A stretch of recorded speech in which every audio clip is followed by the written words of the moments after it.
Kabanata 1761. It's Mr. Balcage's treat tonight. Ang Golden Hydra Club ay ang pinakamalaki at pinakamarangyang entertainment venue sa buong Southern Sea City. Ang ground floor ay nagsilbing bar, habang ang itaas na palapag ay nag-aalok ng masahe at iba pang mga serbisyo sa spa. Sa itaas na palapag, mayroon ding isang fine dining establishment at isang performance stage. Ang mga kilalang tao mula sa buong bansa ay madalas na gumaganap dito. Sa mga karaniwang araw, ito ay isang lugar ng pagtitipon para sa mga mayayamang residente ng Southern Sea upang gastusin ang kanilang pera. Marami ng tao sa Golden Hydra Club nang dumating sina Tyr at Tanya. Marami sa mga mukha nila ang naalala ni Tyr dahil nakilala niya sila noong nasa Iron Family Manor siya kaninang hapon. Dumating ang mga individual na ito mula sa iba't ibang lugar sa bansa. Dumating din sila sa Southern Sea para sa Coulter Armor sa pagkakataong ito. Hanap tayo ng mauupuan at uminom. Dinala ni Tanya si Tyr hanggang sa isang booth sa gilid ng bar. Pagkatapos ay humingi siya ng 2 tray ng prutas at isang bote ng red wine mula sa waiter. Ano ang malaking bagay tungkol sa pagpunta sa bar na ito sa kalagitnaan ng gabi, Tanya? Medyo nawala ng magawa si Tyr. Mahimbing na siyang natutulog nang bigla siyang gisingin ni Tanya at ihatid sa bar na ito na wala namang katuturan sa kanya. Napakalamig sa labas. Hindi ba't mas mabuting magkumot sa kama at matulog? Hehe, this isn't exactly a fun place to be. Dinala lang kita dito para makita kung ano ang nangyayari. Kinusot-kusot ni Tanya ang kanyang mga mata at ikinawit ang kanyang baso kay Tyr. Nagsimulang dumating ang mga tao sa kanilang booth na may dalang mga baso ng alak, at isa-isang nag-toast kay Tanya. Well, medyo marami kang kakilala. Sabay inom ni Tyr ng red wine sa baso niya. Lumipat siya sa white wine dahil sa tingin niya ay masyadong mura para sa kanya ang red wine. Sagot ni Tanya, of course. Dragon Squad is the law enforcement organization of the ancient martial arts world no matter what. Hindi ba normal sa akin na makilala ang maraming tao bilang ahente ng Dragon Squad? Ngumiti lang si Tyr at hindi na nagtanong pa. Pagkatapos, nagpaklink ulit siya ng baso kay Tanya. Halos kalahating oras, nakaupo ang dalawa dito. Ang kapaligiran sa bar ay medyo masigla sa oras na ito. Ang mga panauhin, na naglakbay mula sa iba't ibang panig ng bansa, ay nagkakasiyahan. Isang mataba, nasa katanghaliang gulang na lalaki ang lumakad papunta sa istasyon ng DJ sa gitna sa eksaktong sandaling iyon. Si Ralph na naman. Ibinaba naman agad ni Tyr ang wine glass sa kamay niya nang makita niyang kinuha ni Ralph ang microphone at nilagay malapit sa bibig niya. Masasabi niya may sasabihin si Ralph. Manahimik kayong lahat. Si Ralph ay may tiyak na reputasyon sa sinaunang martial arts world bilang mayordomo ng pamilya Balch. Natahimik ang kaninang maingay na bar sa pagbukas niya ng kanyang bibig. Sa isang iglap, naging sentro ng atensyon si Ralph. May magiliw na ngiti pa rin ang matabang lalaki habang nakatayo sa entablado. Ang mga pumunta sa Golden Hydra Club ngayong gabi ay ang mga bigwig sa sinaunang martial arts world ng Celestial Empire. Ang Coulter Armor ng Iron Family, tama ba? Ngayon, mayroon akong ilang balita na ibabahagi sa inyong lahat. Ang pamilyang Balch ay nangangailangan din ng Southern Sea Coulter Armor na ito. Ang aking young master ay nagdala ng Willbreaker Sword kasama niya, isang pamana ng pamilya mula sa angkan ng Balch. We'd like upang ipagpalit ang Willbreaker sa Iron Family kapalit ng Coulter Armor. Isang mainit na debate ang sumiklab sa ibaba ng entablado sa sandaling binibigkas ang mga salitang ito. Ang pagtataka ay nakasulat sa maraming mukha. Wala sa kanila ang tila umasa na gagawa ng ganoong kalaking puhunan ng pamilya sa pagkakataong ito. Gusto pa nilang ipagpalit ang Willbreaker para sa Coulter Armor. Siyempre, habang ang ilang mga tao ay mukhang nagulat, ang iba naman ay nasusuklam. May ilan din na mukhang frustrated at galit matapos marinig ang announcement. Inikot ni Tyr ang alak sa kanyang baso, hindi sigurado kung ano ang pakay ni Ralph na gawin ang anunsyo na iyon sa entablado. He wondered out loud, Tanya, if his family wants to trade the Willbreaker for the Coulter Armor, they can just talk to the Iron. Why would they bring it up in the bar? Sagot ni Tanya na may kasamang pang-iinis, syempre, para banta lahat. Nakuha agad ni Tyr ang picture. Medyo nagulat siya sa kaibuturan. Paano ang pamilyang Balch na sinasabing isa sa 9 great creeds ng sinaunang martial arts world, ay gumawa ng isang bagay tulad ng pag-abuso sa kanilang kapangyarihan para mangapi sa iba? Ang impresyon ni Tyr sa pamilya Balch ay biglang lumala. Ngayong gabi, siyang Master Vlad ang magbabayad sa lahat ng serbisyong inaalok dito. Malakas na anunsyo ni Ralph sa stage. Isang spotlight beam mula sa bar ang lumiwanag sa isang mesa sa hindi kalayuan pagkasabi nito ni Ralph. Umupo doon si Vlad na may kasamang dalawang Balch family fighters. Tahimik siyang humihigop ng alak. Nang makitang nakatutok sa kanya ang spotlight, itinaas ni Vlad ang wine glass sa kanyang kamay bilang kilos sa lahat, may ngiti sa kanyang mukha. Si Vlad, ang nangungunang henyo sa martial arts sa mundo, ay personal na dumating dito. Hindi lamang siya dumating ng personal, ngunit dinala rin niya ang pamana ng kanyang pamilya na Willbreaker. Ipinapakita nito na ang Balch clan ay nakatakdang iuwi ang Cutter Armor sa pagkakataong ito. Babayaran ni Vlad ang lahat ng libangan dito ngayong gabi, ibig sabihin ay gusto niyang parangalan siya ng lahat at manatili sa paparating na labanan ng Cutter Armor. Ang mga panauhin sa ibaba ng entablado ay pawang malalaking pangalan sa mundo ng sinaunang martial arts. Natural, walang kakapusan sa pera para sa mga inumin ngayong gabi. Ang resulta, walang tagay mula sa ibaba nang ipahayag ni Ralph na si Vlad ang magpapabayad sa lahat ngayong gabi. Sa kabaligtaran, isang bagong yugto ng mainit na debate ang sumiklab sa lugar. You're treating US. Haha, do I am in desperate need of your money. Isang lalaking madilim ang mukha sa karamihan ay naglabas ng kanyang pitaka, naghagis ng isang stack ng mga banknotes sa mesa, at lumabas kasama ang kanyang mga nasasakupan, na halatang galit na galit. Tama. Hindi rin ako susuko sa Cutter Armor. Isang kalbong lalaki din ang naghagis ng isang stack ng cash sa mesa at lumabas kasama ang kanyang mga tauhan. Dapat gumawa din tayo ng hakbang. Isang matandang lalaki na nakaputi ang nakapikit na parang bulag. Nagutos siya, at isang maliit na bata na nakatayo sa malapit ay agad na naglagay ng ilang banknotes sa mesa.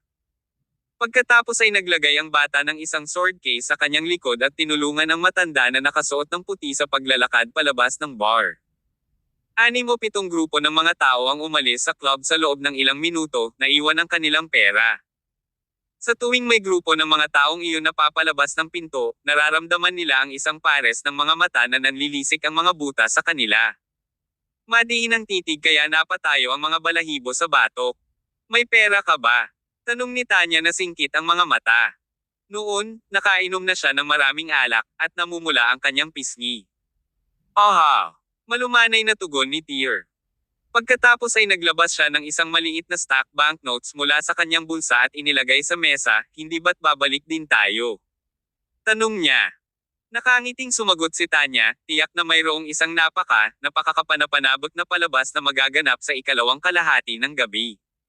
Sa totoo lang, ayoko talagang umalis ngayong gabi. Pambihira para sa isang mayaman na tretuhin ang buong bar, pero kailangan kong umalis ngayon para sa kapakanan mo. Kabanata 1762. Despicable. Tyr, I didn't have a lot of fun tonight, sabi ni Tanya nang tumayo siya mula sa booth. Pagbalik natin, kailangan mong makipaglaro sa akin. Naiinis si Tyr sa proposal niya. Bakit hindi kita hanapan na 2 binata na makakasama mamaya? Sagot niya. Agad na nagdilim ang ekspresyon ni Tanya. She squeezed Tyr's waist fiercely and chid, Kiddo, how dare you make fun of me? Ikaw ang nangaasar sa akin. Sagot ni Tyr na parang hindi makapagsalita. Magkasunod na lumabas ang dalawa sa Golden Hydra Club. Naramdaman ni Tyr ang isang pares ng mga mata na nakatutok sa kanya ng walang katapusang puot habang papalapit sila sa pinto. Biglang napalingon si Tyr at napatingin sa sulok ng bar. Si Vlad pala ang nakatitig sa kanya. Si Tyr naman ay walang pakialam. Baka sa kanyang mga mata ang pag-aalipusta, marahan niyang itinaas ang sulok ng kanyang bibig. Hindi naman magbibid ang mga nananatili dito ngayong gabi sa Cutter Armor mula sa Iron Family, di ba? Tanong agad ni Tyr pagkalabas ng pinto ng dalawa at sumakay sa kotse. Oo. Tumango si Tanya at sinabing, ngayong gabi, tinatrato ni Mr. Balch ang lahat ng bisita. Ang mga taong ito ay kumakain ng kanyang pagkain, umiinom ng kanyang inumin, at natutulog sa mga babaeng binayaran niya. Tiyak, hindi nila may pagpapatuloy ang pakikipagkompetensya para sa Cutter Armor. Nilinaw na ni Ralph sa entablado ngayon lang. Ninanais ng mga Balch ang Cutter Armor at ayaw nilang makuha ito ng iba. Bilang resulta, ginamit nila ang discarding ito para ma-pressure ang lahat. Babayaran ni Vlad ang lahat ng mga bayarin ngayong gabi. Ang mga taong pipiliing manatili dito ay natural na nagpapakita ng kanilang paggalang sa pamilyang Balch sa pamamagitan ng pag-opt-out sa kompetisyon. Para sa mga umalis sa bar, labis nilang nasaktan ang pamilya Balch pagkatapos ito. Napangiti si Tyr ng masama. Talagang hindi ko inaasahan ang isang marangal na pamilya ng Creed mula sa sinaunang mundo ng martial arts na gagamit ng mga kasuklam-suklam na pamamaraan. Actually, ang mga sinaunang martial arts world's creeds noon pa man ay mas sibilisado, tumango si Tanya. Kung hindi, sa halip na ipagpalit ang Cutter Armor with Willbreaker, ipapadala na lang ng mga Balch ang kanilang mga mandirigma sa Iron Family para kunin ito. Kaya lang, ang pagkuha nitong Cutter Armor ay napakahalaga ngayon. Ang mga tao, hindi ang pamilya, ang masuwayin. Habang nag-uusap ang dalawa ay sumakay na sila sa sasakyan. It won't be a peaceful night in Southern City tonight. Dragon Squad has already made an appearance at the Golden Hydra Club tonight, which can be considered a sign of respect for Balch. After that, we can retire to our rooms for a good nights at matulog ka na. With that, pinaandar na ni Tanya ang sasakyan at ibinagsak ang paa sa gas pedal. Pagkatapos, ang dalawa ay nagmamadaling bumalik sa hotel. Hindi agad nakatulog si Tyr nang bumalik sila sa hotel. Sa halip, tumayo siya sa harap ng bintana at pinagmasdan ang tanawin sa gabi. Paulit-ulit na bumabalik sa kanyang isipan ang mukha ni Vlad. Nagalit si Tyr. Marahil ay hindi rin siya mapakali matapos malaman na si Vlad ay nasa tugatog din ng transformation, hanggang sa puntong nararamdaman niyang kumukulo ang kanyang dugo sa kanyang katawan sa tuwing naiisip niya iyon. Buzz! Nagsimulang tumunog ang bakal na kahon sa bedhead. Nagsimula pa itong tumalbog pataas-baba at tuluyang nahulog mula sa cabinet sa lupa. Malinaw na naging hindi mapakali ang celestial blade sa loob ng bakal na kahon. Ang ibabaw ng kahon ay naliwanagan ng puting glow. Ang puting glow ay nagmula sa mga ron na nakaukit sa ibabaw ng bakal na kahon. Napagtanto ni Tyr na kinulit ni Maxim ang mga ron na ito para sugpuin ang celestial blade. Tanging ang mga ron na ito ang may kapangyarihan na ganap na sugpuin ang walang kapantay na artifact na ito na huwad mula sa hindi kilalang mga materyales. Napansin ni Tyr na lalong naging marahas ang mga panginginig na dulot ng celestial blade sa kaong bakal, na naapektuhan pa ang sariling isip. Dali-dali niyang pinakalma ang kanyang puso, at pagkatapos ay bumalik upang umupo sa kama sa isang cross-legged fashion. Sa bandang huli, napigilan niya ang kanyang pagkabalisa. Ang celestial blade, na kanina pa hindi mapakali sa gilid, sa wakas ay tumigil at kumalma. Kasabay nito, sa isang tahimik na kalye. 2:00 na ng madaling araw. Walang laman ang kalye. Medyo malamig ang panahon, at bahagyang umuulan. 3 SUV ang nagmamaneho sa kalye sa sandaling iyon. Ang lalaking maitim ang mukha na nakasot ay sumandal sa likurang upuan ng kotse at patuloy na pinahihit ang singsing ng Jade sa kanyang hinlalaki.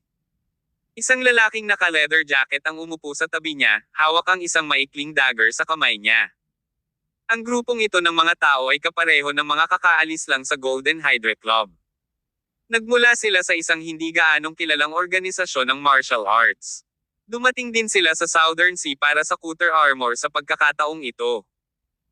Bumalik sa Golden Hydra Club, ginamit ng mayordomo ng Balch clan ang kapangyarihan ng kanyang pamilya para sugpuin ang mga tao, umaasa na ang mga kakompetensyang ito ay gagawa ng inisyatiba na umatras. Gayunpaman, ang grupong ito ng mga tao ay hindi nag-abala upang ipakita ang kanilang paggalang sa pamilya Balch. Chief, maaari na tayong umalis sa lungsod pagkatapos tumawid sa kalye sa harap natin. Hindi na ba talaga tayo babalik sa hotel? Nakakunot noong tanong ng katabi niyang naka-leather jacket. Hindi na tayo babalik. Sumagot ang maitim na lalaki na may determinasyon. Paliwanag niya, we rejected the Balch family tonight. They definitely have other means up their sleeves. Kung sakali, aalis tayo sa Southern City sa ngayon at babalik pagkatapos ng Cutter Armor ay tapos na sa crafting. Pagkasabi niya noon ay may inilabas siyang box sa bulsa niya. Nang mabuksan ang kahon, isang napakasilaw na liwanag ang bumungad mula sa loob. Pagkatapos, agad na isinara ng lalaki ang kahon. Ang aking deep sea luminous pearl ay tiyak na sapat upang ipagpalit ang Cutter armor mula sa Iron Family. Ako ay desidido na makuha ito, at hinding-hindi ako makikipagkompromiso sa pamilyang Balch. Bilisan mo. Hilingin sa mga sasakyan sa likod natin na sundan tayo ng malapitan. Kailangan nating umalis ng lungsod sa lalong madaling panahon. Roger yan. Sagot naman ng driver bago itinapat ang paa sa gas pedal. Ang kotse ay bumaril na parang kanyan. Isang grupo ng mga taong nakasuot ng itim ang lumitaw sa kalye mga 1 o 2 kilometro ang layo. Nagpakita sila sa harap ng mga sasakyang ito nang malapit na silang umalis sa lungsod. Ang lalaking nakaitim na nangunguna ay matamang nakatitig sa sasakyang papalapit sa kanya ng napakabilis. Hindi niya sinubukang iwasan ang sasakyan, sa halip, itinaas niya ang kanyang mga kamay. Isang magaan na bola ang lumitaw sa pagitan ng kanyang mga palad. Pagkaraan ng ilang sandali, isang nangingibabaw na lakas sa loob ang sumabog patungo sa humaharurot na SUV na parang isang cannonball. Boom! Ang SUV na nagmamaneho sa harap ay direktang nabaligtad sa pagsabog na iyon. Ang natitirang bahagi ng SUV, na sumunod mula sa likuran, ay huminto din pagkatapos gumawa ng ilang mga bilog sa parehong lugar. Mahigit 100 lalaki ang gumapang palabas ng mga labi habang nagtamo ng mga pinsala, kabilang ang lalaking madilim ang mukha.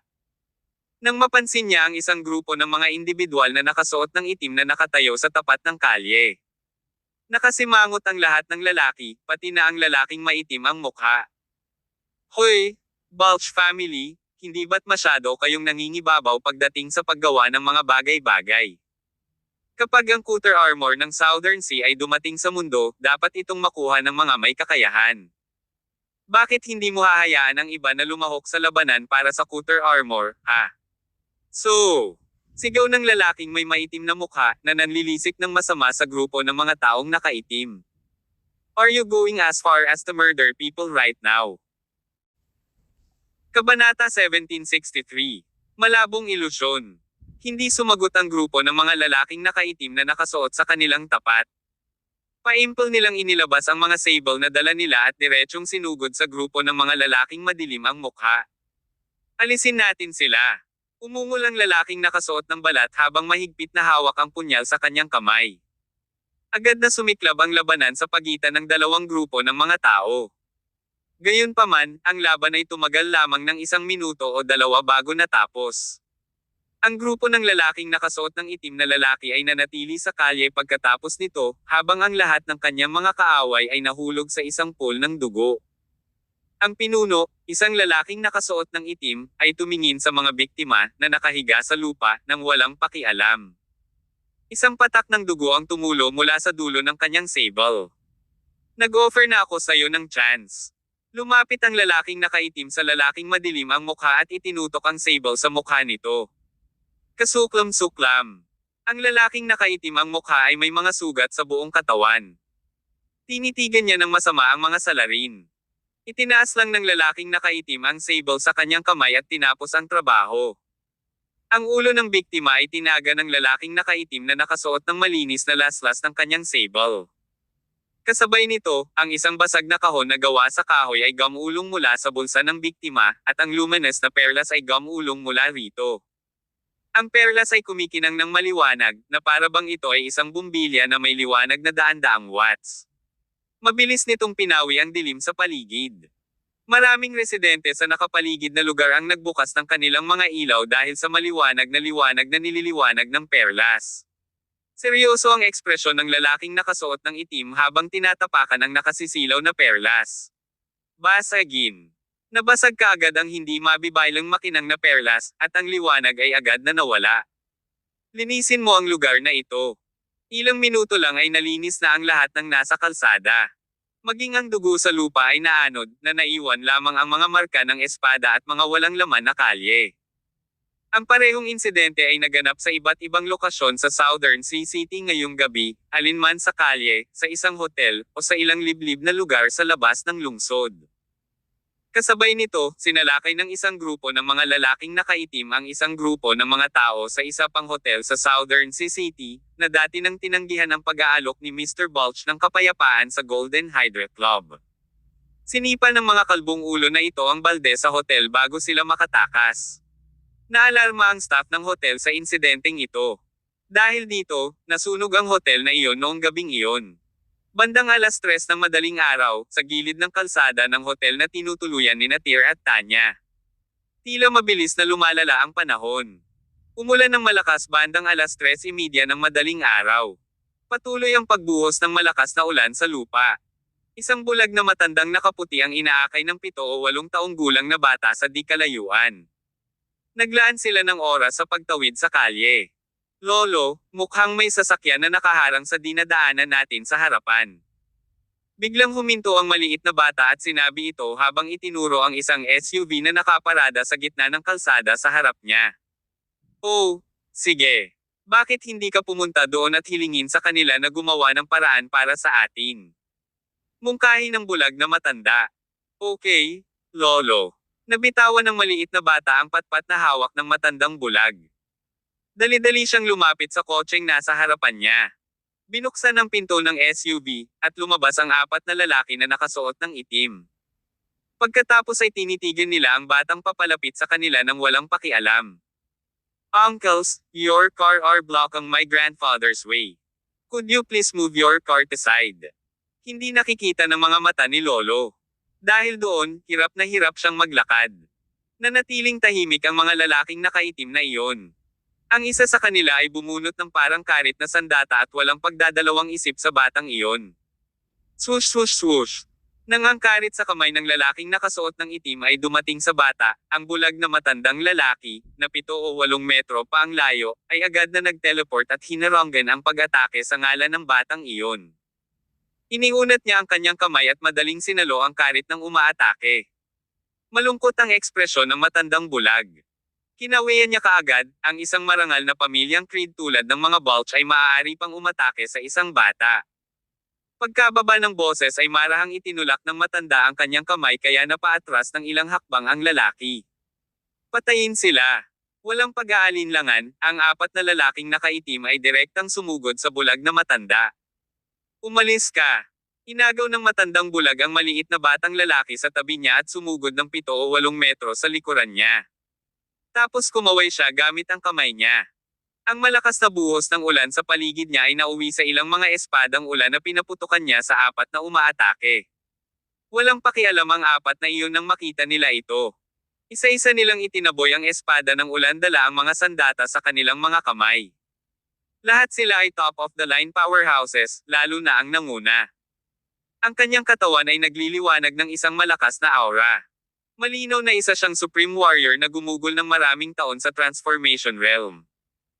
Ang ulan sa hangin ay natipon sa isang bola habang ginagalaw ng lalaking ito ang kanyang kamay, na nagwawalis ng hindi mabilang na mga tilamsik sa daan habang ito ay sumasabog patungo sa bulag na matanda at sa bata. 2 beses na kumaibot ang tenga ng matandang bulag kahit na hindi niya nakikita. Biglang lumitaw ang pangalawang water sword sa lupa, na sumasalubong sa water ball. Parehong sumabog ang water sword at water ball na may muffled boom.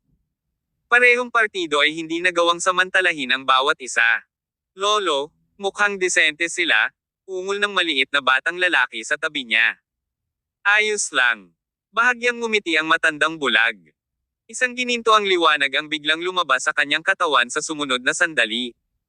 Ang mga kalye, na umuulan ng malakas, ay nagbago sa isang iglap. Nagbago ang mukha ng 4 na lalaking nakasuot ng itim na mukha. Ang kalye ay naging isang ilusyon sa harap ng kanilang mga mata. Pagkaraan ng ilang sandali, lumilitaw na pumasok sila sa ibang mundo. Malalabong ilusyon. Ang pinunong nakasuot ng itim ay umungal, ang lalaking bulag na ito ay ang kilalang nebulous swordsman na nagtamo ng mahusay na katanyagan sa sinaunang martial arts world sa mahabang panahon. Ang ilusyon ay nilikha ng espadang hawak niya sa kanyang kamay. Manatiling alerto, lahat. Ang tanawin sa harap ng kanilang mga mata ay nagbago mula sa isang maulan na kalye tungo sa isang walang katapusang rapeseed field. Lumilitaw na ang mga rapeseed na iyon ay namumulaklak sa ilusyon na ito. Pinalibutan sila ng mga gintong parang habang kumikinang na maganda. Nakatayo silang 4 sa isang pavilion noon. May simoy ng hangin na umiihip sa paligid, na nagpapadala ng panginginig sa kanilang mga gulugad sa gitna ng lamig. Sabay-sabay na umalangaw-ngaw sa ere ang isang himig na hindi pa nila narinig. Lahat sila ay mga nangungunang powerhouse sa sinaunang martial arts world, ngunit ito ang kanilang unang pagtatagpo sa isang paraan ng ilusyon. Lahat ng bagay sa paligid nila ay tila totoo, hangin man ito, mundo, o mga kalapit na rapeseed at ang musikang tumutugtog sa background. Para sa kanila, ang lahat ay ganap na nakakaengganyo. Alam ng lahat na ito ay talagang isang ilusyon ngunit sila ay nakulong doon sa sandaling ito. Natarante sila at hindi matukoy kung panaginip ba ito o katotohanan. Nakaramdam ng matinding pressure si Tyr sa buong pangyayari, lalo na nang dumating si Vlad. Kabanata 1764. Nebulous Swordsman. Dalawang figure ang nagtagal papalapit sa apat na lalaking iyon mula sa hindi kalayuan. Ang mga figure ay binubuo ng isang matandang lalaki at isang batang lalaki. Ang matandang lalaki ay nasa edad 60 taon at may payat na pangangatawan, samantalang ang batang lalaki ay mga 7 o 8 taong gulang at mukhang medyo maganda. May dala siyang sword case na halos 1 metro ang haba sa kanyang likod. Hinawakan ng matanda ang kamay ng bata at dinala siya sa rapeseed field. Ang dalawang ito ay halatang bulag na matandang lalaki at ang maliit na bata. Gayunpaman, ang mga mata ng bulag na matandang lalaki ay nabuksan sa ilusyon na ito, habang ang mga mata ng maliit na batang lalaki ay mahigpit na nakapikit na parang ibinigay ng maliit na bata ang kanyang paningin sa bulag na matandang lalaki pagkatapos nilang pumasok sa Nebulous Illusion. Ang matandang lalaki ay kilala rin bilang Nebulous Swordsman. Lolo, bakit tuwing papasok tayo sa Nebulous Illusion na ito, laging tumutugtog sa ere ang kantang ito? Habang nakikinig siya sa musika sa background, nagtanong ang batang lalaki. This is a dirge? A song performed solely for the dead? Marahan at patag na sagot ng matanda, walang emosyon ang boses. Oh, walang bakas ng pagtataka o takot ang bata nang marinig ang sinabi ng matanda. No wonder. Sabi niya na parang sanay na siya ng matagal. Hindi nakakagulat na ito ay nakakaakit sa akin. Natutuwa ako sa ganitong uri ng musika.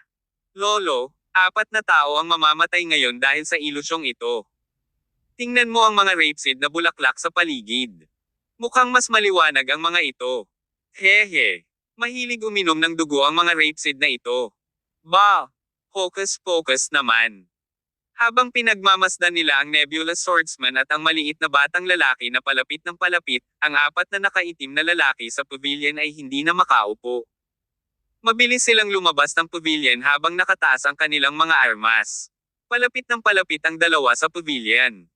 Nang mga 7 o 8 metro pa ang layo nila, biglang tumuwid ang kanang palad ng matandang bulag at tinapik ang mga rapeseed sa tabi niya. Isang malakas na bugzo ng hangin ang nagsimulang umihip sa sandaling iyon. Nagsimulang umindayog ang mga rapeseed na parang isang alon ng hindi nakikita, masiglang enerhiya ang dumaan sa kanila at inatake ang 4 na lalaking nakaitim.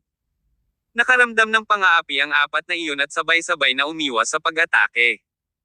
Ang patlang ng mga rapeseed sa likod ng mga ito ay napunit kaagad, na parang isang malaking invisible na espada ang humahati sa bukid. Bahagyang kumunot ang noo ng bulag na matandang lalaki, at baka sa mukha nito ang pagkagulat. Nagpakawala siya ng mahinang dagandong sword. Agad yumuko at lumuhad ang bata sa tabi ng lalaki. Ang sword case, na bitbit ng bata sa kanyang likod, ay lumitaw mismo sa palad ng bulag na matandang lalaki. Nang mabuksan ang lalagyan ng espada, nakita nito ang isang ordinaryong espadang bakal na may sinaunang anyo. Agad na hinawakan ng matandang bulag ang espada.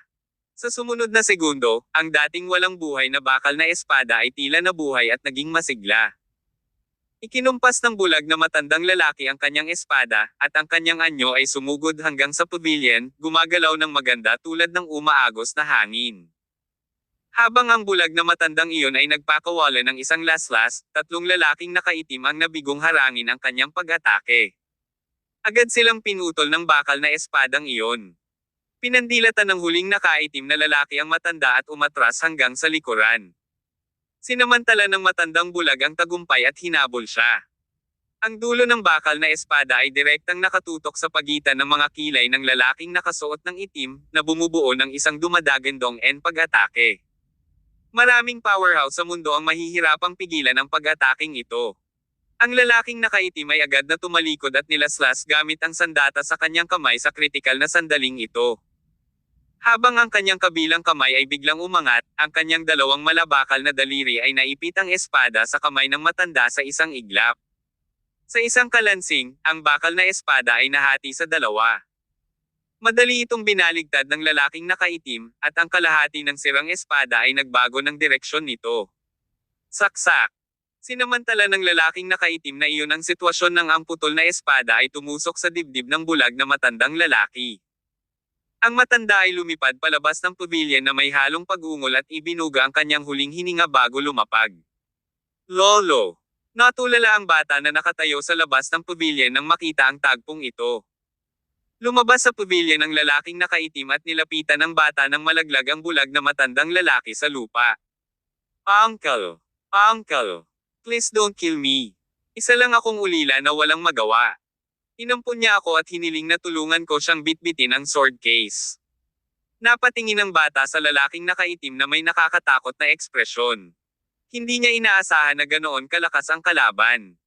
Kayang-kaya niyang patayin ang bulag na matandang lalaki sa sarili niyang kaharian ng nebulous illusion.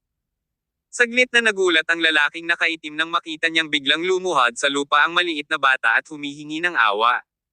Nag-alinlangan siya. Ang maliit na batang lalaki, gayunpaman, ay biglang yumuko ng kanyang baywang ng marahas na nag-aalangan ang lalaking nakaitim. Isang swoosh ang narinig, at isang nakatagong kahon ang lumabas mula sa sword case, na naglalaman ng dagger na mas mahaba sa isang daliri. Hinawakan ng bata ang espada sa kanyang kamay. Mabilis siyang lumapit sa lalaking nakaitim na nakasuot at sa isang iglap tinusok ang kanyang dibdib gamit ang punyal. Saksak! Nagulat ang lalaking nakasuot ng itim sa biglaang pag-atake ng maliit na bata. Dahil sa punyal, halos agad na namumulaklak ang dibdib ng lalaking nakasuot ng itim na may dugong bulaklak. Napaatras ang lalaking nakaitim na nakadamit. Ang kanyang ekspresyon ay mukhang nakakatakot at masakit. Hahaha! Ang himig sa himpapawid ay biglang napalitan ng dagindong na nagmumula sa kaeg ng masasamang espiritu. Biglang namulat ang realisasyon sa lalaking nakasuot ng itim. Ang bulag na matandang iyon ay walang kinalaman sa Nebulous Swordsman. Ipinapalagay niya na ito ay isang nebulous illusion na nilikha ng Nebulous Swordsman, ngunit ang ilusyon ay hindi pa naglalaho ngayon na ang matanda ay namatay na. Ipinakita nito na ang totoong Nebulous Swordsman ay buhay. Ang nebulous illusion na ito ay hindi nilikha ng bulag na matandang iyon, kundi ng maliit na batang lalaki sa kanyang harapan. Ito pala ang maliit na batang lalaki ay ang sikat na Nebulous Swordsman sa sinaunang martial arts world. Sok sok sok! Isang kakaibang sigaw ang lumabas sa bibig ng maliit na bata na parabang ito ay isang masamang espiritu mula sa hukay. Lalong tumatagos ang himig na tumutunog sa ilusyon habang palakas ng palakas ang sigaw. Ang himig na iyon, gaya ng sinabi ng bulag na matandang lalaki sa simula, ay isang pandalamhati na tinutugtog sa mga patay. Hinampas ng maliit na bata ang isang metrong haba na sirang sword sa lalaking nakaitim na nakasuot. Isang 10 metrong haba ng espadang kumikinang ang bumaril patungo sa lalaking nakasuot ng itim ng bigla. Ang lalaking nakaitim ay lumaban sa matinding sakit sa kanyang dibdib at iwinagayway ang kanyang espada upang harangin ang ningning ng talam. Napakabilis ng tibok ng puso niya habang sunod-sunod na hakbang pabalik. Hindi katakatakang madali kung mailabas ang bulag na matandang iyon. Boy, ikaw ang Nebulous Swordsman. Lalong naging nakakatakot ang ekspresyon ng batang lalaki. Sa mga mata ng lalaking nakaitim, ilang beses na nagbago ang itsura niya sa loob ng ilang segundo. Hindi niya masabi kung ang taong ito ay isang lalaki, isang babae, o isang batang lalaki sa puntong ito. Ang pamilyang Balch ay malupit. Sinadya mong sumuko ang mga kakompetensya sa kanilang sarili. Papatayin mo kami kung hindi namin ginawa ang gusto mo. Walang ganoong panuntunan. Hindi gumagalaw ang bibig ng batang lalaki, ngunit napuno ng boses ang espasyo. Kahit na mga alipors na tulad mo ay nangangahas na manghuli sa Nebulous Swordsman. Sino sa lupa ang nagbigay sa iyo ng pagtitiwala na gawin ito? Kabanata 1765. Vlad makes a move. Ikinaway ng maliit na bata ang punyal sa kanyang kamay nang mawala ang boses. Pagkatapos, nagpaputok siya ng panibagong blade energy sa lalaking nakaitim. Hindi nakaiwas ang lalaking nakasuot ng itim sa pagkakataong ito. Sa isang iglap, lumitaw ang isang madugong peklat sa kanyang dibdib. Kasabay nito, malawak na ibinuka ng batang iyon ang kanyang mga braso. Isang malakas na hangin ang umihip mula sa kanyang paligid. Hindi mabilang na mga rapeseed na bulaklak ang lumutang sa hangin at nag-convert sa hugis ng isang espada. Nakatutok ang dulo ng espada sa lalaking nakaitim. Ang kutis ng lalaking nakaitim ay naging kasing puti ng sapin. Bigla niyang naramdaman na para bang paparating na sa kanya ang kamatayan. 10 minutes ago, sa hotel room ni Tyr. Dahil sa pagkabalisa ng Celestial Blade, si Tyr ay nakaupo ng naka-cross-legged sa kama at nagmumuni-muni. Before he knew it, madaling araw na pala. Noon lang, ang Celestial Blade, na sa wakas ay kumalma na, ay muling naging hindi mapakali. Biglang nagmulat ng mata si Tyr na nakatulog na. Pagkatapos, iniunat niya ang kanyang palad at mariing idiniin ang kanyang mga kamay sa itim na bakal na sword case. Bumangga ang mga palad ni Tyr sa bakal na kedena sa ibabaw ng bakal na sword case, dahilan para dumaloy ang hindi mabilang na agos ng kuryente sa kanyang katawan. Ang pagbuhos ng ulan sa labas ng bintana ay tumigil sa eksaktong sandaling ito. Isang labanan ang sumiklab sa kalye sa ibaba. Nabigla sa natuklasan, lumakad siya sa bintana at tumingin sa kalye sa ibaba. Yung matandang bulag na iyon. Pagdating ni Tyr sa bintana, nakita niya ang bulag na matandang iyon na naglalakad patungo sa mga SUV na may gabay ng batang iyon. 4 na lalaking nakasuot ng itim ang lumabas mula sa mga SUV sa tapat. Lumapit ang maliit na bata sa mga lalaking nakaitim na nakasuot. Inatake ng lalaking nakaitim ang batang iyon ng biglaan pagkatapos nilang magpalitan ng ilang simpleng salita. Lumipat ang bulag na matandang lalaki at hinaranggan ang pag-atake ng lalaking nakaitim. Galing ba sila sa pamilya Balch? Bahagyang kumunat ang noo ni Tyr. Naalala niya ang eksena kung saan inakay ng batang lalaki ang bulag na matandang lalaki sa labas ng Golden Hydra Club noong gabing iyon.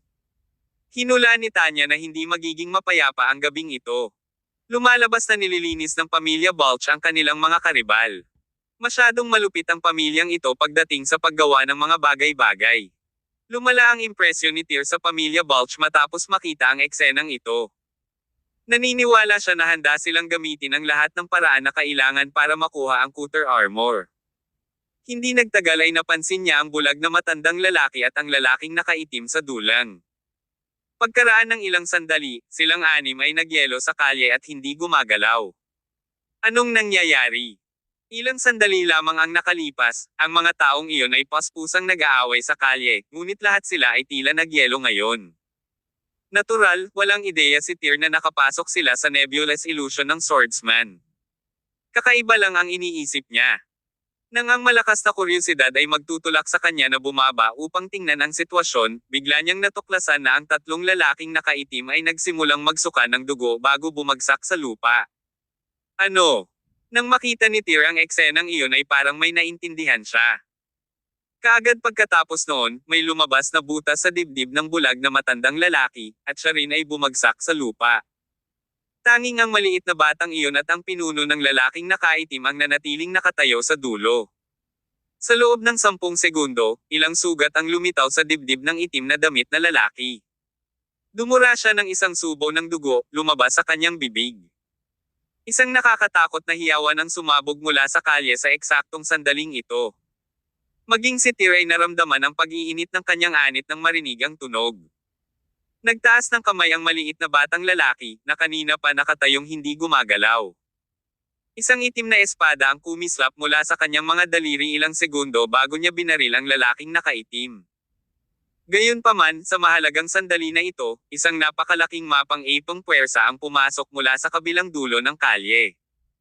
Ang kislap ng espada ng maliit na batang lalaki ay nasuspine sa hangin, na nasakop lamang ang kalahati ng distansya patungo sa nilalayon nitong punteriya. Sino ka? Ang maliit na batang lalaki ay nagpakawala ng galit at baluktot na sigaw. Isang figure ang lumitaw sa kabilang bahagi ng kalye, ang kanyang anyo ay naliliwanagan ng isang madilim na lampara sa kalye. Sa ilang pagkislap, ang lalaking iyon ay lumipat sa harapan ng nakaitim mula sa layong mahigit 100 metro ang layo. Ang black sword glow ay agad na nabasag sa hangin. Blood bulge. Biglang iminulat ng batang lalaki ang kanyang mga mata. Natigilan siya ng ilang segundo nang makita ang binata na sumulpot sa harapan niya. Hindi nagtagal, ang ekspresyon ng kanyang mukha ay napalitan ng matinding takot. Hindi sumagot si Vlad. Sa halip, itinulak niya ang lalaking nakaitim na nakasuot sa isang tabi bago hinampas ang maliit na bata gamit ang kanyang palad. Ang huli ay nagpakawala ng masakit na hiyaw habang lumilipad siya ng 7 o 8 metro pa atras. Ang punyal na hawak niya ay pumutok sa lupa habang nasa proseso. Umubo ng dugo ang batang lalaki. Marahil ito ay dahil sa pagkabalisa, ngunit ang kanyang boses ay hindi na tulad ng isang regular na bata. Sa halip, ang kanyang boses ay naging paus at malalim, tulad ng isang nasa katanghaliang gulang na lalaki. Sa madaling salita, ang Nebulous Swordsman ay hindi bata, ngunit isang dwarf na mukhang napakabata. Vlad, suko na ako sa kompetisyon para sa Cutter Armor. Please spare me. Nakiusap si Nebulous Swordsman na may nakakatakot na ekspresyon sa kanyang mukha. Gayunpaman, walang tugon mula kay Vlad. Nang itinaas niya ang kanyang talem, isa pang buhos ng ulan ang bumagsak mula sa langit. Ilang patak ng water shotward agad ang katawan ni Nebulous Swordsman. Boom boom boom. Ang bawat patak ng tubig ay parang bala na tumutusok sa katawan ng duwende sa isang iglap. Nanlaki sa takot ang mga mata ni Nebulous Swordsman. Wala siyang lakas na lumaban nang makaharap niya si Vlad, isang powerhouse sa tuktok ng Transformation Realm. Namatay siya sa mga kamay ni Vlad ng ganoon. Maya-maya pa, lumabas mula sa mga anino ang ilang lalaking nakasuot ng itim. Mabilis nilang nilinis ang mga bangkay sa pinangyarihan, na tila walang nangyari sa mga lansangan. Si Tyr, na nakatayo sa harap ng bintana ng hotel, ay nasaksihan ng sarili niyang mga mata ang buong pangyayari. Sa tuwing ang mga powerhouse sa tuktok ng transformation ay naglalabas ng kanilang mga aura, nagagawa nilang magbigay ng napakagandang pressure sa kanilang mga kalaban, maging ito ang Baxter the Old Scholar, Spores, o Clovis. Magagawa yun ng mga nabanggit na tao na walang kahirap-hirap. Ito ay dahil sa kanilang cultivation power na maihahambing sa isang demigod. Kapag ang isang martial artist ay umabot sa antas ng isang demigod, maaari nilang tipunin ang swerte ng isang rehiyon, at ang demigod na iyon ay magiging pinuno ng espasyong iyon. Kaya naman, pareho sina Vlad at Tyr ay may kakayahang magsagawa ng gayong panggigipit. Dati-rati ang naramdaman ni Tyr sa harap ng ganoong aura, ngunit hindi na iyon ngayon. Naramdaman na lang niya ang isang aura na katulad ng sa kanya na umaalingaw-ngaw patungo sa kanya, ngunit hindi siya masyadong naabala dito. Pagkatapos ng lahat, sina Vlad at Tyr ay parehong nasa tuktok ng Transformation Realm. Ang mga nakasuot ng itim sa kalye sa ibaba ay nilinis ang eksena sa puntong ito. Tatalikod na sana si Vlad at aalis. The moment he did that, bigla siyang napalingon, parang may naramdaman siyang bigla. Isa itong reenactment ng eksenang naganap sa Iron Family Manor noong araw na iyon. Agad na itinoon ng matalim na tingin ni Vlad sa bintana ni Tyr. Nagkatinginan ng dalawa sa mata. Parang invisible sparks ang ginawa sa pamamagitan lang ng pagtitig nila sa isa't isa. Kabanata 1766. Samahan kita. Natigilan si Tyr sa biglang tingin. Ang Celestial Blade, na nakahiga sa tabi niya, ay muling nanginginig ng marahas. Nang igalaw ni Vlad ang kanyang kamay, ang dagger ng Nebulous Swordsman ay lumipad patungo sa kanyang palad sa isang iglap. Pagkatapos, itinaas niya ang sandata. Sa isang swoosh, ang punyal na iyon ay tumagos sa kalangitan ng gabi, na binaril sa direksyon ni Tyr. Snap snap! Agad na naputol ang mga kadena na bakal na nakabalot sa ibabaw ng bakal na kahon. Ang Celestial Blade, na kanina pa hindi mapakali sa simula, ay agad na bumaril sa kamay ni Tyr. Napahawak si Tyr sa Celestial Blade at iniharang ang talon sa harap ng kanyang dibdib. Sa isang iglap, tumalbog ang punyal. Napaatras si Tyr ng isang hakbang. Napaatras din si Vlad na nakatayo sa kalsada. Siya yun. Mukhang nahulaan ni Vlad ang identity ni Tyr. Pinaikit niya ang kanyang mga mata at tinungo ang hotel. Si Tyr naman ay pinipigilan ang kanyang aura habang hawak ang Celestial Blade sa kanyang kamay. Ang pagnanasa sa digmaan ay agad na bumangon sa kanyang kaibuturan. Kung gayon, aayusin natin ang bagay na ito minsan at para sa lahat. Sumugod si Tyr patungo sa bintana gamit ang talon na may balak na tumalon palabas ng bintana. Young Master Balch, ang ginagawa mo ngayon ay maituturing na rule breaking. Ang boses ni Tanya ay umalangaw-ngaw mula sa katabi ng mga sandaling iyon. Wala akong pakialam kung paano ka makitungo sa ibang tao, ngunit haharapin mo ang Dragon Squad na may malupit na ugali mo. Biglang huminto si Vlad, na naglalakad patungo sa hotel. Pagkatapos noon, inilipat niya ang tingin sa bintana ni Tanya. Ikaw si Tanya Tate mula sa Dragon Squad. Pasiga na tanong ni Vlad. Tumalon si Tanya sa windowsill, pinag-cross ang kanyang mga paa, at naupo. Bagamat casual siyang nakaupo, naglabas siya ng mapang-akit na alindog. Pang-aasar niya, Young Master Balch, I'll cut to the chase. May nararamdaman ako sa'yo. Gusto mo bang makilala ako ng husto sa kwarto ko? Hinaplos pa ni Tanya ang bukong-bukong niya hanggang sa hita niya ng mapanukso. Bahagyang kumunat ang noo ni Vlad. Ipinahayag niya, sa isang paraan o iba pa, kukunin ko sa aking mga kamay ang Coulter armor na iyon. Hehe. Ang boring mo. Kinagat ni Tanya ang kanyang mga labi at sumagot, gagamitin natin ang sarili nating kakayahan para ipaglaban ito ng patas pagdating ng panahon. Malamig na ngumuso si Vlad at hindi na nag-abalang sumagot sa kanya. Kahit na ang pamilya Balch ay nangahas na hayagang atakehin ang iba pang mga kakumpetensya, hindi sila maglalakas loob na harapin ang Dragon Squad sa parehong paraan. Huling sulyap ni Vlad kay Tyr bago siya tumalikod at naglakad palayo. Pagkaalis ni Vlad, nawala rin ang malupit na pressure. Kumukulo pa rin ang dugo ni Tyr, habang hawak pa rin niya ang Celestial Blade sa kanyang kamay. Hindi mapipigilan ni Tyr ang Celestial Blade sa oras na ito kung hindi niya kinain ang 5 piraso ng salvo fruit at naabot ang rurok ng transformation. Susugod na sana siya para kalabanin si Vlad ng walang ingat. Sa kabila ng katotohanan na ang Celestial Blade ay patuloy na nakakaapekto sa isip ni Tyr sa oras na iyon, nagawa niyang pilitin itong pigilan. Ibalik ang talon sa kahon, sigaw ni Tanya sa sandaling binuksan niya ang pinto sa silid ni Tyr, na nahulaan ang kanyang suliranin. Ibinalik kaagad ni Tyr ang Celestial Blade sa kaong bakal. Ang hindi mapakali niyang puso ay tuluyan ng kumalma pagkaraan ng ilang sandali. Ang pamilya Balch ba ay pumatay ng maraming tao ngayong gabi? Tanong ni Tyr. Tumanggo si Tanya, dapat na perga ang mga ayaw tanggapin ang treat ni Mr. Balch sa bar. Gayunpaman, walang lakas ng loob ang mga tauhan niya na salakayin ang Dragon Squad. Ang mga aksyon ng pamilya Balch ay tunay na kaiyahiya, komento ni Tyr. Hehe. Sa kabutihang palad, ang pamilyang Iron ng Southern Sea ay nakapeke ng lahat ng uri ng banal na sandata sa mga nakaraang taon, sabi ni Tanya na may kasamang panunuya. Nakipagkaibigan sila sa maraming makapangyarihang tao sa mundo ng sinaunang martial arts. Maging ang ilang demigods ay sinasabing gumamit ng mga armas na peke ng pamilyang Iron. Kung hindi, dahil sa personalidad ni Vlad, magiging matapang siyang pumunta sa pamilyang Iron at kunin ang Coulter armor sa pamamagitan ng puwersa.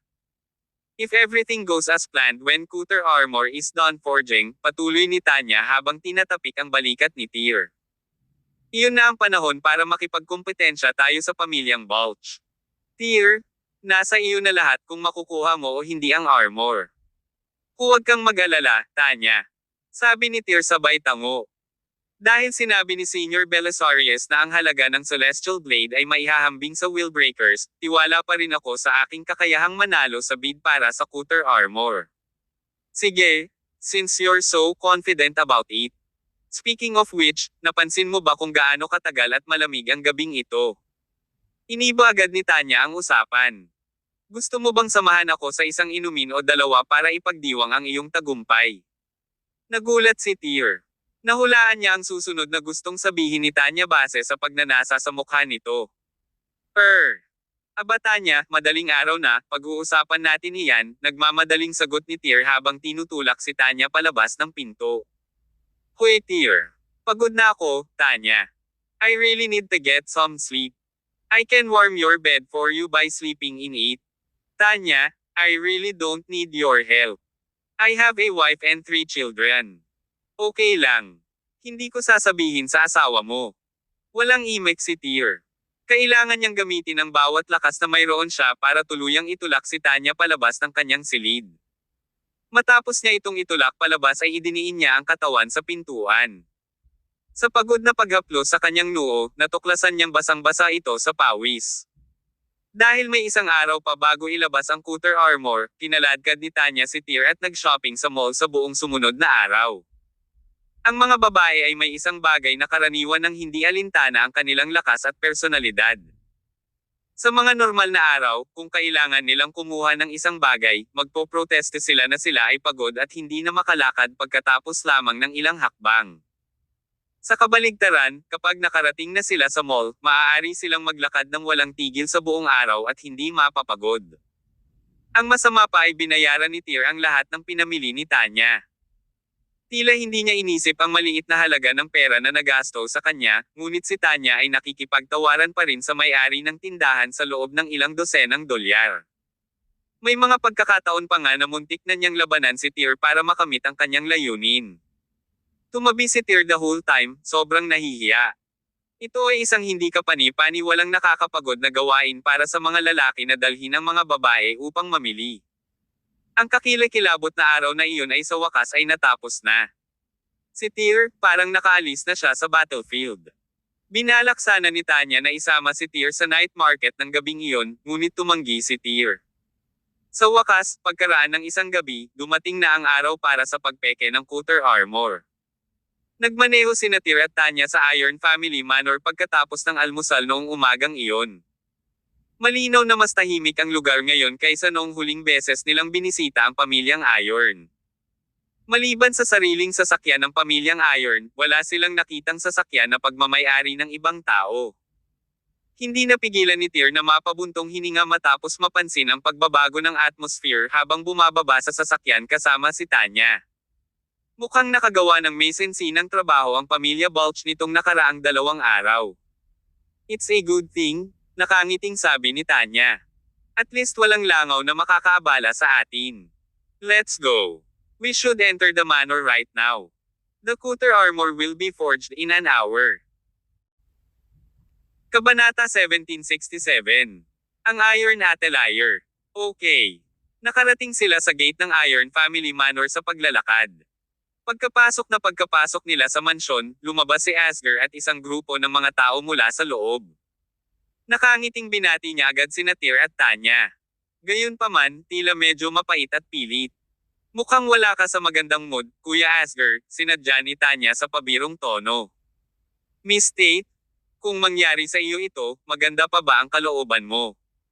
Tanong ni Asger na may mapait na ngiti sa labi. Hehe. Totoo yan. Auction dapat ang event na ito, sagot ni Tanya. Gayunpaman, minanipyela ang auction para maging exclusive event bago ito magsimula. Huwag kang magalit, Kuya Asger. Siguradong mas mahalaga ang talim natin kaysa sa iba. Nag-alok ng kayamanan sa isang paraan, hindi mo kailangang dumaan sa lahat ng problema upang matukoy ang panghuling panalo. Si Tyr ay may isang bakal na kahon na nakasabit sa kanyang likod sa buong oras, na naging dahilan ng pag-usisa ni Asger ng tingin sa kanyang direksyon. Siguro kung anong uri ng talim ang dala ni Kuya Tyr sa kanyang likod, sabi niya. Sisigot na sana si Tyr nang ngumiti si Tanya at humarang sa kanya. She replied cheekily, bakit mo gustong malaman, Kuya Asger? Malalaman mo ang sagot kapag binuksan na ni Tyr ang box. I can assure you that it is far more superior to the willbreaker of the Balch family. Ganun ba? Tapos inaabangan ko na. Kayong dalawa, sumama ka sa akin. With that being said, pumasok sina Tyr at Tanya sa manor na pinangungunahan sila ni Asger. Hindi nagtagal ay pumasok na silang dalawa sa mansyon, dumating na rin ang mga sasakyan ng pamilya Balch. Malamang na hindi nagustuhan ng mga Iron ang paraan ng paghawak ng mga Balch sa mga bagay nitong nakalipas na mga araw. Pagdating ni Vlad at ng grupo niya, wala ni isa sa mga bigwig ng pamilya ang lumabas para bumati sa kanila. Sa halip, isang direktang inapo ng pamilyang Iron, na nagkataong isang regular na receptionist, ang lumabas upang batiin sila. Alam na alam ni Vlad at ng iba pa na ang ginawa nila 2 araw na ang nakakaraan ay lumabag sa benepisyo ng pamilyang Iron, kaya hindi na nila ito masyadong pinag-isipan. Pumasok sila sa gate ng mansion kasama ang receptionist. Nakarating ang grupo sa sala ng manor, kung saan nakaupo doon sina Tyr at Tanya at umiinom ng tsaa. Napatayo kaagad si Tanya nang makita niyang pumasok si Vlad at ang iba pa, at agad niya itong binati. Bagamat tensyonado ang pribadong relasyon ng dalawang partido, kailangan pa rin nilang magpakita ng magandang imahe sa publiko. Bahagyang tumango rin si Vlad at ang iba bilang gesture. Tapos, napalingon ulit si Vlad para tignan si Tyr. Si Tyr ay humihigop ng tsaa mula sa isang tasa ng tsaa. Ang tsaa ay nagsimulang tumulo sa mga bilog halos kaagad pagkatapos noon. Naikuyom ng mahigpit ni Tyr ang kanyang kamao sa tasa, dahilan upang mawala ang mga alon. Inangat niya ang ulo niya at sinulyapan si Vlad. Nakatitig din si Vlad kay Tyr sa mga oras na iyon, kumikinang sa kanyang mga mata ang pagpatay na intensyon. Lahat, mangyaring maghintay ng ilang sandali dito sa loob ng ilang sandali, sabi ni Asger pagkatapos na pumasok sa silid mula sa labas, kapag ang Cutter Armor ay tapos na sa pagmumik, ako ay personal na pumunta dito at anyayahan kayong lahat na bisitahin ang Iron Atelier. Ang Iron Atelier ay matatagpuan sa likod ng manor at malapit sa dagat. Ito ang pagawaan kung saan ang pamilya ay nagpanday ng iba't ibang uri ng banal na sandata. Nagpalitan ng tango sina Tyr at Tanya bago bumalik sa kanilang mga upuan at tahimik na naghintay. Umupo na rin si Vlad at ang mga kasama niya sa kani-kanilang upuan. Walang ibang pupunta maliban sa amin ngayon, sabi ni Vlad sa casual na tono pagkatapos noon. Nang marinig ito ni Asger ay kumunat ang noo niya ngunit hindi na siya nagsalita pa. Tumalikod na siya at naglakad palayo matapos batiin ang lahat. Ang Cutter Armor ay malapit ng makumplito. Lahat ng mahahalagang tao sa pamilya ay napunta na sa Iron Atelier. May mga alingaw-ngaw pa nga na ang Cutter Armor ang pinakamahalagang set ng armor na nilikha ng Iron Family noong nakaraang siglo. Nababalot ng tila nakaka-depress na aura ang sala. Hindi kinausap ni Tyr at Tanya ang pamilya Balch at vice versa. Kalaunan ay kinuha ni Tyr ang kanyang telepono at nagsimulang maglaro ng Sokoban at Maze game dito. Hindi na siya naabala sa kanyang Berserk Blood, ngunit nagpatuloy siya sa paglalaro ng brain games tulad ng Sokoban at Maze game dahil naging ugali na ito. Lalong naging bihasa si Tyr sa paglalaro ng ganitong uri ng mga laro. Kahit na ang pinakamahirap. Ang larong Sokoban o Maze sa mundo ay inilagay sa harap ni Tyr, magagawa niyang i-clear ang level sa pinakamaikling oras na posible. Ang katalinuhan ni Tyr ay itinuturing na medyo nakakatakot sa puntong ito. Halos 2 oras silang naghintay sa sala. Ito ay eksakto tulad ng inilarawan ni Vlad. Walang ibang dumating sa buong oras ng paghihintay. Sila lang ang tao doon. Tanging si Tyr at ang Balch ang makikipagkompetensya para sa Cutter Armor sa huli. Halos tanghali na nang dalhin ni Asger sa sala ang ilang direktang inapo ng kanyang pamilya. Kahit simula pa lang ay nahulaan na niya ang sitwasyon, durog pa rin ang puso ni Asger nang makita niya ang mapanglo na kalagayan ng sala. Ngayon ay isang malaking araw para sa Iron nang ang Cutter Armor ay inilabas sa mundo. Dati, sa tuwing gumagawa ang pamilya ng isang banal na sandata, ito ay kumukuha ng isang pulutong ng mga tao mula sa sinaunang martial arts world. Hindi sanay si Asger sa mapanglo na tanawin ngayon, at alam niya sa kanyang puso na lahat iyon ay salamat sa pamilya Balch. Sa kabila ng pagkabalisa, tumanggi si Asger na ipakita ito sa kanyang mukha. Sabi niya, handa na ang Cutter Armor. Ito ay opisyal na ilalabas sa ilang sandali. Lahat, sumunod sa akin. Tumayo lahat sina Tyr at Vlad, nag-aapoy ang mga mata sa pananabik. Pareho silang sumunod kay Asger at nagtungo sa Iron Atelier. Taglamig na ngayon, kaya medyo malamig din ang panahon sa Southern City. Gayunpaman, ramdam ni Tyr at ng iba pa ang init na nagmumula sa loob ng Atelier habang papalapit sila. Ang temperatura malapit sa Atelier ay mas mataas kaysa sa ibang mga lugar dahil sa apoy na sumunog dito sa buong taon. Ang mga apoy na ginamit ng pamilya para sa pagpapanday ay hindi ordinaryong apoy, kundi ilang napaka-espesyal na apoy mula sa sinaunang martial arts world. Ang mga apoy na ito ay hindi lamang nagkaroon ng napakataas na temperatura, ngunit mayroon din silang mahiwagang aura sa kanilang paligid. Ang mga ito ay hinaluan ng tubig dagat na ibinubo mula sa kailaliman ng Southern Sea, pati na rin ang iba't ibang high-grade forging materials. Bilang isang resulta, ang artisan ay nakagawa ng iba't ibang mga banal na sandata sa huli.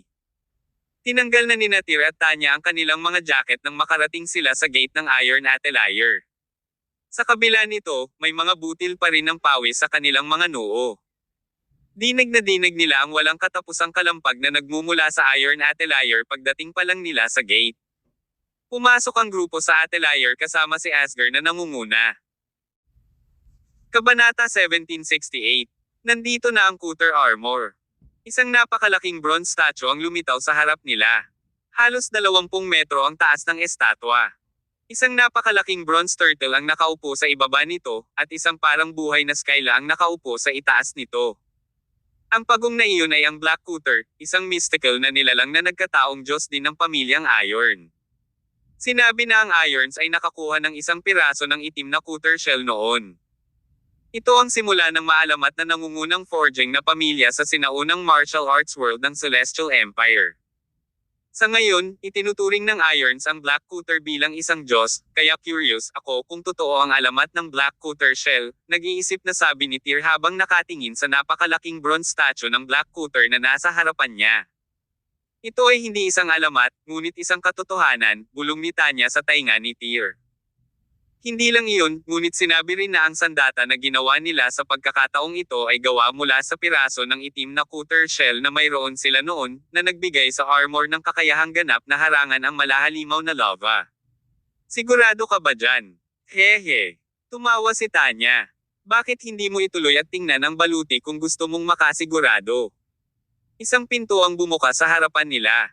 Agad na sumabog ang napakainit na alon mula sa loob, na pinipilit ang lahat na takpan ang kanilang mga mukha ng hindi namamalayan. It took everyone a while to become used to the matinding init. Please come inside. Asger made a gesture of invitation to his guests. Kaya naman, sinundan ng grupo si Asger at pumasok sa gate. Pagkapasok nila, parang pumasok sila sa malaking kalan. Ang lugar ay halos kalahati ng sukat ng isang soccer field. Ang mga dingding ay madilim mula sa lahat ng panig at nakaukit ng iba't ibang ron na tila mga pattern ng pagong. Isang napakalaking kaldero ang nakatayo sa gitna ng silid na may nagngangalit na apoy sa loob nito. Ang apoy ay mukhang hindi karaniwan. Ang kulay nito ay lila sa halip na ang karaniwang pula. Ang mga lilang apoy, na nasusunog sa kaldero, ay nagbigay ng medyo misteryosong impresyon. Halos 5 metro ang taas ng kaldero. May mga itim na bakal na kandado na ang kapal ng mga palso ng matanda ay hinihila sa isang dulo ng kaldero, habang ang kabilang dulo ay natusok sa batong pader sa gilid. Kasabay nito, ang 8 lalaki na nakahubad ang dibdib ay nakaupo sa paligid ng kaldero. Ang kanilang mga kamay ay patuloy na gumagapang sa direksyon ng apuyan habang sila ay nakaupo na naka-crossleg, nagpapalabas ng mainit, masiglang enerhiya mula sa kanilang mga katawan. Ang kanilang masiglang enerhiya ay ipinasok sa apuyan upang kontrolin ang apoy. Hawak ni Vulcan ang isang malaking bakal na martilyo sa kanyang mga kamay sa oras na iyon. Patuloy niyang pinapalo ang kapaligiran sa paligid ng kaldero sa buong oras. Ang bakal na martilyo ay nakipag-ugnayan sa hangin, ngunit sunod-sunod na malalakas na kalabog ang sumasabog sa bawat hampas. Bumuo ito ng isang medyo marilag na orkestra ang Atelier. Everyone, please wait for a moment. The Cooter will be done soon, sabi ni Asger sa kanyang mga bisita. Pagkatapos noon, nilapitan niya si Vulcan. Sa di kalayuan, may isang candelabrum na may 3 kandilang nasusunog. 1/3 ng mga kandila ay nasunog sa puntong ito. Tahimik na napabuntong hininga si Tyr at ang iba pa. Nakatayo lang sila doon para hintayin na matapos ang Cooter armor. Mabilis na naubos ang 3 kandila. Nagkaroon ng kaluskos na nagmula sa kaldero nang tuluyang masunog ang mga kandila. Sa kaibuturan, ang lahat ay nakaramdam ng labis na pagkabalisa. Handa na. Ibinaba ni Vulcan ang martilyo sa kanyang kamay at sumigaw. Ang mga lalaking labas ang dibdib, na nakaupo sa palibot ng apuyan, ay tumayo ng isa-isa. Mabilis silang umatras sa cade ng bakal na tumatakbo sa tabi nila. Kumuha sila ng kadena na bakal sa kanilang mga kamay at hinayla ito ng malakas. Boom! Ang kaldero ay nagbuga ng isang malakas na boom, na sinundan ng isang kislap ng makinang na liwanag na sumabog mula sa loob. Tinakpin ni Tyr at ng iba ang kanilang mga mata gamit ang kanilang mga kamay ng hindi namamalayan. Unti-unting nanumbalik ang kanilang paningin makalipas ang ilang segundo. Sa ibabaw ng kaldero, tila isang mystical force ang humawak sa set ng black and gold armor at ibinbinban ito sa hangin. Ang banal na armor ay nagradiated ng isang primordial aura. Si Vlad at Tyr ay nasa sabik na mga ekspresyon sa kanilang mga mukha nang makita nila ang Cooter armor gamit ang kanilang mga mata. Ito ang Cooter armor. Sabay na sigaw nilang dalawa. Nagpalitan ng tingin ang dalawa, mabilis na naging magkaaway ang kanilang mga tingin. Ako, si Vlad Balch, ay handang ipagpalit ang aking Willbreaker kapalit ng Cutter Armor. Si Vlad ang unang nagsalita. Si Ralph, ang butler sa tabi niya, ay tumayo na bitbit ang sword case nang bumagsak ang boses niya. Biglang umalangaw-ngaw ang dragon nang mabuksan ang sword case. Ang Willbreaker, na inilagay sa loob ng kahon, ay lumipad sa kamay ni Vlad halos kaagad. Ipinahayag ni Vlad, ang Willbreaker ay ang pinakamakapangyarihang banal na sandata sa mundo. Sa makatuwid, ito ay kasing halaga ng Cutter Armor. Napakatapang mong tawagin ang Willbreaker bilang ang pinakamakapangyarihang divine weapon sa mundo. Ngumisi si Tyr. Saan mo nakuha ang tiwala mo? Pagkatapos ay ginamit ni Tyr ang kanyang inner strength para buksan ang box na dala niya. Ang Celestial Blade ay sabik na lumipad palabas ng bakal na kahon pagkatapos na humiga dito ng mahabang panahon. Inagaw ito ni Tyr gamit ang kanyang kamay. Ipinahayag ni Tyr, tingnan ang aking Celestial Blade, ang sandata na tunay na pinakamahusay na banal na sandata sa mundo. Parehong pinag-aralan ni Vulcan at ng iba pa ang mga banal na sandata habang isa-isang ipinakita ni Vlad at Tyr ang kanilang mga sandata. Noong unang ipinakita ni Vlad ang Willbreaker, agad na nagliwanag ang mga mata ni Vulcan. Hindi sila sumang-ayon kaagad ang dating diskarte ni Balch na alisin ang lahat ng kanilang mga kakumpetensya. Hindi lamang iyan, ngunit mayroon din silang sama ng loob laban sa mga Balch at tiningnan sila sa ilalim ng negatibong liwanag. Gayunpaman, si Vulcan at ang kanyang grupo ay talagang hinatak ang Willbreaker sa sandaling itinoon nila ang kanilang mga mata sa espada. Ang Willbreaker ay ang espada ni Aina Balch, ang dating unang emperador ng Sith Kingdom. Inilarawan ito bilang tibak na pumutol sa swerte ng nakaraang dinastiya. Ang tibak na ito ay walang alinlangan na hindi mabibili ng salapi. Ang layunin ng Aiur na mag-set up ng isang divine weapon bartering rule ay gamitin ang mga kayamanang ito. Nais nilang gamitin ang bartered na mga banal na armas bilang mga paksa ng pananaliksik at pag-unlad upang makalimutan nila ang mas mahusay at mas makapangyarihang mga banal na armas sa hinaharap. Walang alinlangan na ang Willbreaker ay maaaring magdala ng malaking halaga ng pananaliksik sa kanila. Ang Willbreaker ay unang ipinakita, kaya ang Celestial Blade ay ipapakita sa susunod. Lalong tumindi ang pagtataka at pinanibik sa mga mata ni Vulcan nang ihayag ni Tyr ang kanyang Celestial Blade. Tyr, totoo bang Celestial Blade ang talam na hawak mo? Habang matamang nakatitig sa Celestial Blade ni Tyr, huminga ng malalim si Vulcan at nagtanong. Tama ka. Tumango si Tyr. Ito ang tunay na Celestial Blade. Nagtataka ako kung paano mo nakuha ang iyong mga kamay sa talam. Nakuha ko ito sa puntod ni Blade Hero. Sa sandaling lumabas ang sagot, si Vulcan ay mukhang mas excited. Sa sinaunang martial arts world, si Blade Hero ang dating pinakamakapangyarihang mandirigma sa ilalim ng Demigod Realm. Kilala siya sa komunidad. Kasabay nito, ang Celestial Blade at ang Sword of Grace, ang dalawang banal na sandata na dati niyang hawak, ay mas prestihiyoso. Maraming tao ang walang kamalayan sa pinagmulan ng Celestial Blade, ngunit alam nila na ito ay isang walang kapantay na banal na sandata na may kakayahang dumurog sa bawat iba pang sandata sa mundo. The Celestial Blade of Blade Hero. Tyr, pwede mo bang ipakita sa akin ang talam sa kamay mo? Mabilis na lumapit si Vulcan kay Tyr, sabik na kunin sa kanyang kamay ang espada. Kabanata 1769. Imbitasyon sa isang labanan. Hindi nagatubili si Tyr na iabot agad ang Celestial Blade kay Vulcan. Kinuha ni Vulcan ang Celestial Blade sa kanyang mga kamay. Bahagya niya itong hinaplos, naramdaman ang espada sa kanyang mga kamay saglit. Ito ay usap-usapan na si Blade Hero ay may dalawang banal na sandata sa kanyang kamay. Ang isa ay ang Celestial Blade, at ang isa ay ang Sword of Grace, nag-aatubili niyang sabi habang ibinalik ang talam kay Tyr. Mayroon ka bang impormasyon sa kinaroroonan ng Sword of Grace, Tyr? Hindi itinago ni Tyr ang impormasyon sa kanyang sarili. Sa halip patagang sinabi niya, ito ay kasama ng Sword Warrior, Dylan White. Si Dylan White, ang 9th Master ng White Family. Oo. Tumango si Tyr. Ngunit hindi alam ang kinaroroonan ni Dylan mula nang makuha niya ang Sword of Grace. Nakakaawa naman, pero wala akong pinagsisisihan sa buhay ko, seeing as I did just witness the Celestial Blade with my own eyes, sabi ni Vulcan, biglang naging malungkot ang kanyang ekspresyon. Sigurado ka bang gusto mong palitan ang Celestial Blade para sa Cutter Armor? Of course, sabi ni Tyr sabay tango. Pero I'm not planning to exchanging it permanently. Kapag natupad ko na ang aking mga layunin sa Cutter Armor, babalik ako sa Southern Sea at kukunin ang aking Celestial Blade.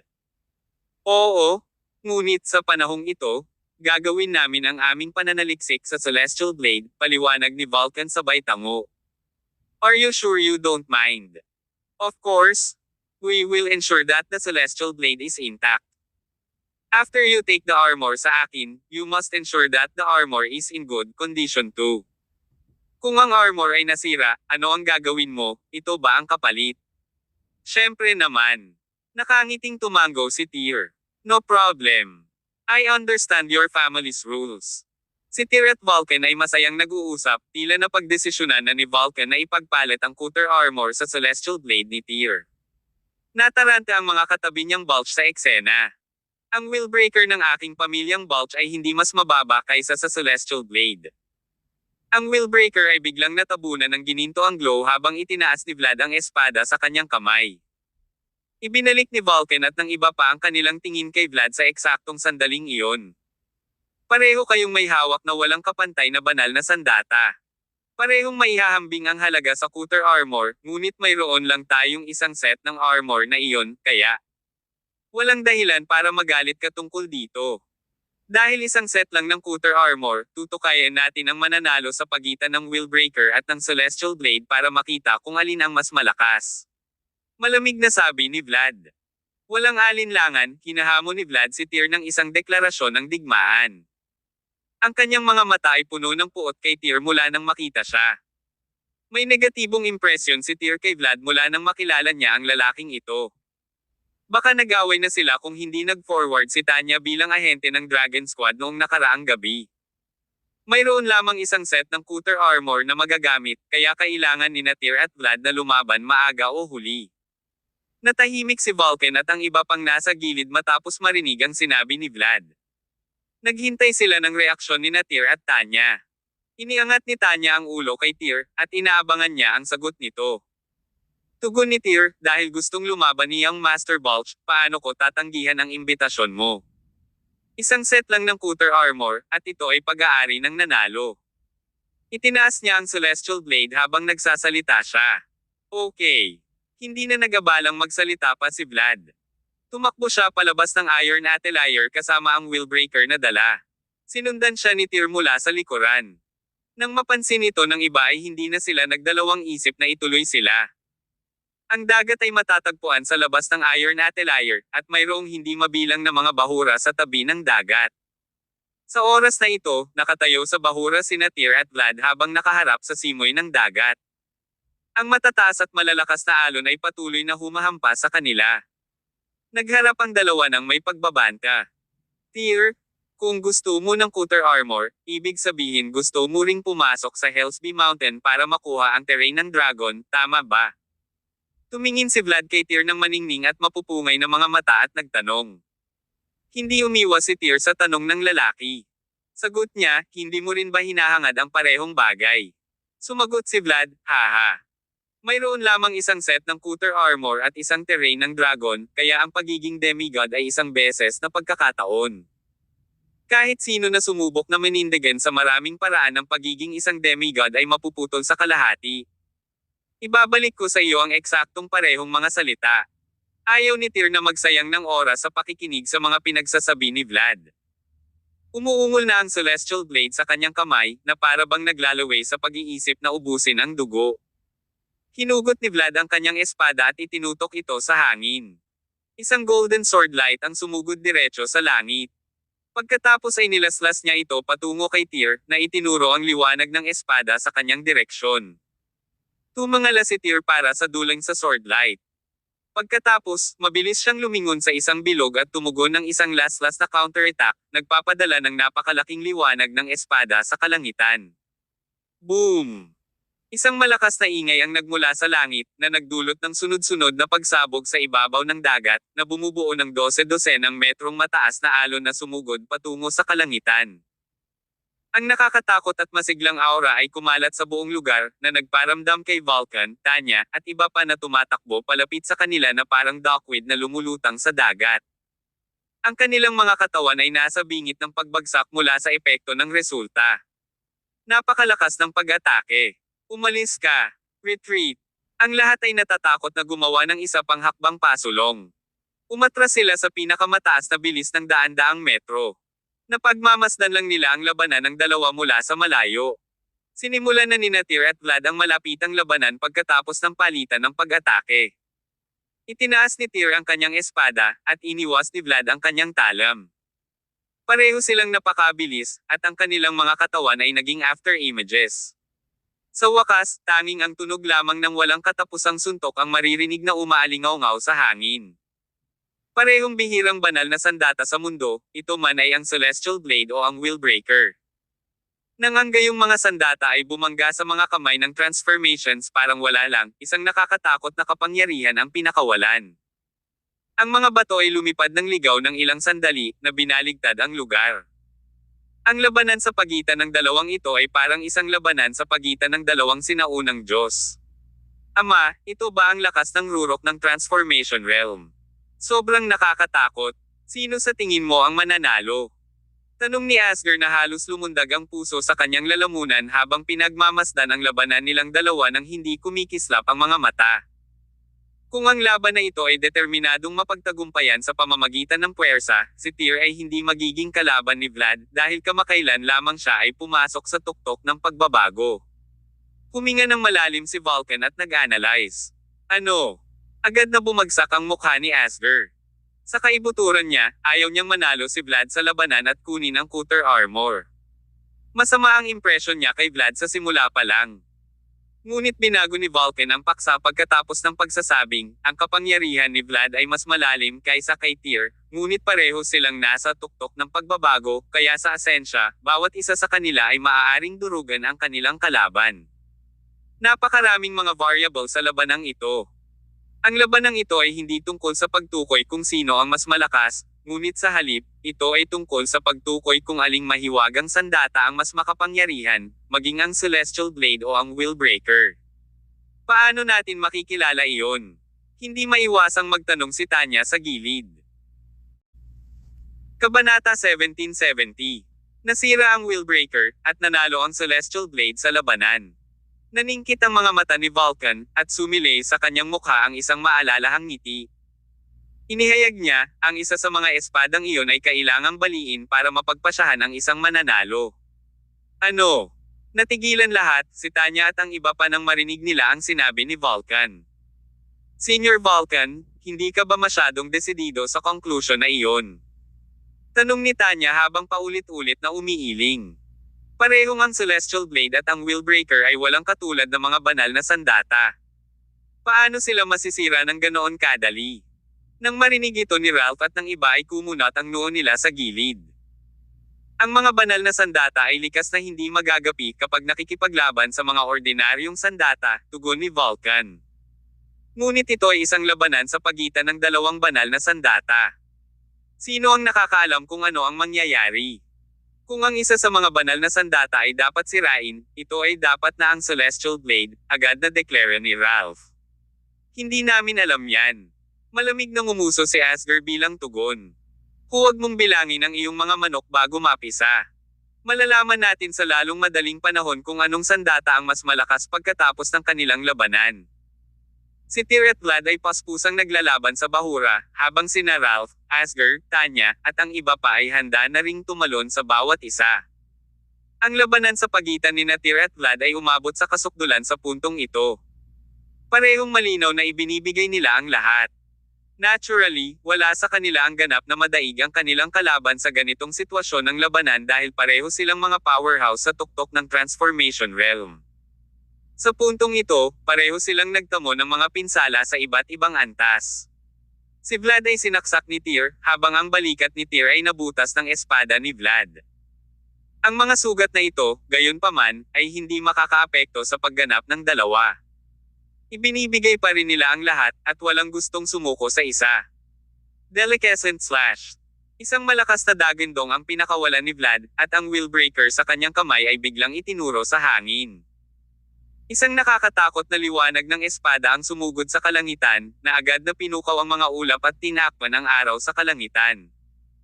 Ang langit sa itaas ng kanilang mga ulo ay nagbago mula sa araw hanggang gabi sa isang kisap mata. Si Vulcan, Tanya, at ang iba pang nasa gilid ay mukhang gulat nang makita nila ang eksenang ito. Ang pinakamakapangyarihang pamamaraan ng mga Balch, ang Deliquescent Slash, ay maihahambing sa Empyrean script ng White Family. Binuo ni Reynard ang mga diskarte sa espada pagkatapos ng kanyang tagumpay upang maging isang demigod. Isa itong napakapangangibabaw na hakbang na maihahambing pa nga sa pag-atake ng Diyos. Puno na rin ng pawis ang noo ni Ralph nang makita si Vlad na pinipilit na gamitin ang Deliquescent Slash ni Tyr. Kailangang gamitin ni Young Master ang Deliquescent Slash. Ang sakit na pakitunguhan ng lalaking Tyr na iyon. Ganun pa man, duda ako na kaya niyang lumaban kapag ginamit na ang teknik na iyon. Nagdilim ang langit sa parehong paraan na ginawa ng Eclipse. Nagliwanag ang katawan ni Vlad ng maliwanag na gintong halo. Ang wheelbreaker sa kanyang kamay ay nagbuga din ng nakakasilaw na gintong liwanag. Ang hindi mabilang na mga gininto ang alon ng liwanag ay biglang lumitaw sa madilim na kalangitan, at pagkatapos ay daan-daang gininto ang enerhiya ng talam ang sumugod sa himpapawid, sumasabog patungo sa Tyr na parang mga kanyan. Walang gaanong oras si Tyr para mag-isip. Sa harap ng lakas ng talam na dumarating sa kanya, naramdaman niya ang hindi pa nagagawang presyon. Grafting Thunder. Sinayaw din ni Tyr ang Celestial Blade. Direkta niyang ginawa ang pangalawang galaw sa Seven Blade form. Sabay-sabay na kumikislap sa langit ang hindi mabilang na mga talam, na bumabangga sa enerhiya ng talam sa hangin. Ang nakapalibot na karagatan ay sumabog muli sa malalaking alon. Hindi mabilang na patak ng tubig dagat ang bumagsak mula sa langit at dumapo sa kanilang dalawa. Otar's Slice. Si Vlad ay nagpakawala ng isa pang dagandong, pinakawalan ang wheelbreaker mula sa kanyang pagkakahawak at ipinadala ang espada sa langit. Sa isang iglap, ang wheelbreaker ay nagtransform sa hugis ng isang gintong dragon sa hangin. Nag-ipon ito ng sapat na kapangyarihan upang walisin ang langit at lupa, at bumagsak habang umaatungal sa Tyr. Mabilis na umatras si Tyr habang nagpapakawala ng sariling dagandong. Paghati sa lupa. Boom boom boom. Dalawang nakakakilabot na puwersa ang nagbanggaan sa himpapawid, dahilan upang bumaligtad ang dagat sa kanilang paligid. Nabasag ang lupa, at ang buong rehiyon ay naging itim. Napunit ang madilim na langit. Ang araw ay muling naibalik sa rehiyon. Parehong ipinakita ni Tyr at Vlad ang kanilang pinakamahusay na mga galaw sa puntong ito. Ang lupa sa ilalim ng kanilang mga paa ay gumuho na matapos ang kanilang malakas na enerhiya ay nagbanggaan sa isa't isa. Ang nakakatakot at masiglang enerhiya na bumubulusok mula sa kanilang dalawa ay nagtulak maging ang umaalo na tubig dagat pabalik. Bumalik na ang wheelbreaker sa mga kamay ni Vlad. Ang kanyang mukha ay naging malagim na mapatla, at ang pawis ay tumutulo mula sa kanyang noo sa puntong ito. Si Tyr ay mukhang hindi komportable tulad ni Vlad na nakatayo sa tapat. Ang kanyang bibig ay tumutulo ng dugo, at ang kanyang kamay, na nakahawak sa Celestial Blade, ay nanginginig na hindi mapigilan. Pareho silang humihingal bago itinoon ang kanilang mga tingin sa isa't isa. Ang lahat ng kaguluhan sa pagitan ng langit at lupa ay tila naglaho sa eksaktong sandaling iyon. Ang hangin ay namatay, ang mga alon ay tumahimik, at maging ang mga puting ulap na lumulutang sa kalangitan ay nawala. Si Vulcan, Tanya, at iba pa, na umatras ng 4 o 500 metro ang layo dahil sa mabangis na pagbabago-bago ng enerhiya, ay napabuntong hininga rin. Tahimik silang nakatingin kina Tyr at Vlad. Parehong wala na silang enerhiyang pabago-bago ng katawan. Ibinato ni Vlad ang kanyang espada, habang si Tyr naman ay nag-swing din ng kanyang talam. Snap! Naglapitan ng dalawa at nagsalpukan ang kanilang mga sandata, isang tila walang halong kilos na katulad ng dalawang bata na naglalaro ng kanilang mga larwang espada. Isang malakas na kaluskos ang biglang umalangaw-ngaw. Lahat ng na-freeze ay bumalik sa normal sa isang kisap mata. Ang Celestial Blade ni Tyr ay nakataas pa rin sa hangin, habang ang wheelbreaker ni Vlad ay nabasag sa kalahati. Ano? Nanlaki ang mga mata ni Ralph at ng iba pang Balch, hindi makapaniwala sa kanilang nasasaksihan sa sandaling ito. Natigilan din si Vlad. Ang kanyang katawan pagkatapos ay bumagsak sa lupa sa isang kalabog, kalahati ng putol na espada ay nasa kanyang kamay pa rin. Ang Willbreaker ay nasira, kaya ang Celestial Blade ngayon ang namamahala sa mundo. Isang mahinang dagandong ang pinakawalan ni Tyr bago itusok ang Celestial Blade sa reef. Kasing puti ng kumot ang kanyang kutis. Ang kanyang buong katawan ay nanginginig ng hindi mapigilan habang siya ay nakaluhod sa kalahating tuhod. Nabasag na ang Willbreaker. Makalipas ang ilang sandali, tuluyang nakabawi sa pagtataka sina Tanya at Vulcan. Ang huli ay nagpahayag mula sa simula na alinman sa Willbreaker at ang Celestial Blade ay walang alinlangan na mawawasak pagkatapos ng lahat. Nang mangyari ang eksenang ito, iniwan sila nito sa estado ng pagkabigla. Si Ralph at ang iba pa ay natauhan din sa puntong ito. Mabilis silang pumunta sa gilid ni Vlad. Young Master, manatili ka dyan. Hingal na hingal si Vlad habang nakahiga sa lupa. Habang ang kanang kamay ay nakahawak pa rin sa Willbreaker, tumanggi siyang aminin na ang kanyang family heirloom, ang Willbreaker, ay mas mababa sa Celestial Blade hanggang ngayon. Pinilit niyang bumangon mula sa lupa, ay nalalaya ng putol na espada. Hindi niya alam kung ano ang iisipin sa mga sandaling iyon. Siya ay kumbinsido na siya ay isang walang kapantay na henyo. Wala siyang natanggap kundi papuri sa kanyang paglaki. Sa taong ito, siya ay naging 26, ngunit naabot na niya ang rurok ng Transformation Realm sa murang edad. Isa siyang undefeatable presence. Gayunpaman, kasama ang Willbreaker na nagsisilbing sandata niya, nabigo siyang manalo laban kay Tyr ng malungkot.